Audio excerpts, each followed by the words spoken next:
Hi there, everybody. Reading from Transforming Suffering into Wisdom, this time from a chapter called Greatest Teacher. And this is a section from in many ways, the main body of the book, which is in something I call intention number 3, be fearless and forgiving in the midst of suffering. I have come to experience every moment as my teacher. Small moment as much as big moment. Ordinary moment as much as extraordinary. Troubled moment as much as a moment of joy.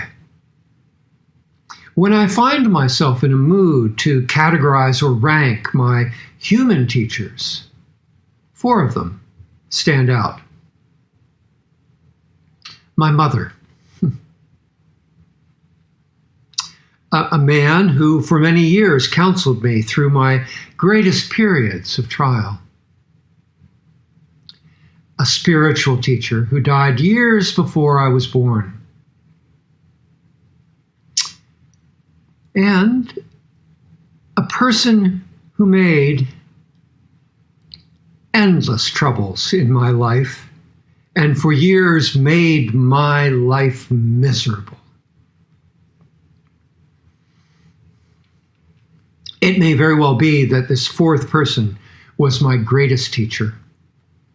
For it is only our worst enemy that creates the conditions for us to experience and bring to peace our rage, our humiliation, our terror, our sadness, and our despair. It is our practice of the 3 guises and the 3 ways to end suffering that brings this transformation into being. When we take on our demons as our greatest teachers, we have begun our spiritual journey in earnest.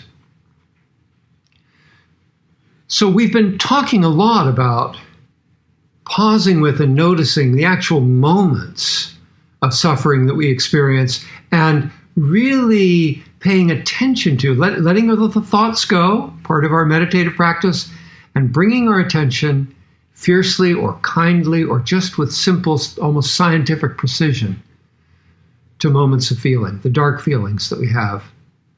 So here we talk about our greatest teacher possibly being our worst enemy. And here we are in this incredible time of crisis, when we may find moments of bliss and extraordinary peace that surprise us, because we also are so aware, either in our own lives or in those around us, of this plague that is sweeping through our countries, sweeping across the world. We are so aware of the political, the polarization that typically puts us over here or over here, and everybody else we're in opposition with, the other half of the society that we're in. Or we find ourselves in the midst of an economic crisis, where again, and it's possible that this is happening with the coronavirus crisis as well, where we blame people in authority or people who have been in authority in one way or another, and they become our nemesis. Our greatest teacher is often experienced as our greatest enemy, or our greatest enemy often becomes our greatest teacher. But the only way that happens is to free ourselves from the blame and the resentment and the complaint, to let the thoughts go of who they might be or what our conditions might be that we're experiencing, and instead bring our attention precisely to those moments where we feel the rage, the terror, the resentment, the despair.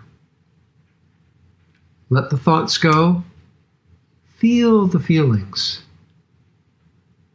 And in feeling the feelings, as we've taught in these last few sessions, these last few chapters, when you feel